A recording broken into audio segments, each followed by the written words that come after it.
Hello viewers, இங்கே பார்த்தீங்கன்னா லிஃப்ட்டில் எந்த லிஃப்ட் இருந்தாலும் நீங்கள் உள்ளுக்குள்ளே பார்த்தீங்கன்னா மெட்டல் ஷீல்டு தான் போட்டிருப்பாங்க. ஓகே, ஸ்டெயின்லெஸ் ஸ்டீல் இல்லாட்டி அலுமினியம் போட்டிருப்பாங்க. இது ஏன்னு கேட்டிங்கன்னா நமக்கு இதுக்கு பேர் தான் நமக்கு ஃபேரடைஸ் ஷீல்டுன்னு பேர். ஓகே, ஃபேரடைஸ் ஷீல்டு என்னென்னா வெளியிலேருந்து கரண்ட் அப்ளை பண்ணாலும் என்ன பண்ணுன்னா இதில் இருக்கிற ஃப்ரீ எலக்ட்ரான்ஸ் என்ன பண்ணுன்னா ரீஅரேஞ்ச் ஆகி இங்கே இருக்கிற என்ன பண்ணுன்னா ஒரு ஆப்போசிட் ஃபீல்டு கிரியேட் பண்ணும். ஓகே, அந்த நம்ம எலக்ட்ரிக் ஃபீல்டு இங்கே ஒரு ஆப்போசிட் ஃபீல்டு என்னென்னா நமக்கு கேன்சல் ஆகி நமக்கு உள்ளுக்குள்ளே கரண்ட் பாஸ் ஆகாது. ஓகேங்களா, உள்ளே இருக்கிறது நம்ம inside of the Faraday shield வந்து என்ன பார்த்தீங்கன்னா நமக்கு எலக்ட்ரிக் ஃபீல்டு வந்து ஜீரோவாக இருக்கும். ஓகேங்களா, அதனால் நமக்கு பாதிக்கப்பட மாட்டாங்க யாரும். ஓகேங்களா, இதுதான் ஃபேரடே ஷீல்டுன்னு சொல்லுவாங்க. அப்புறம் பார்த்திங்கன்னா இதுக்கு கரோஷன் இருக்காது. அப்புறம் வந்து இதோட வெயிட்லெஸ் மெட்டீரியல்.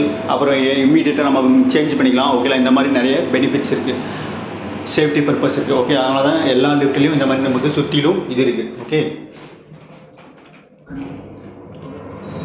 தேங்க்யூ.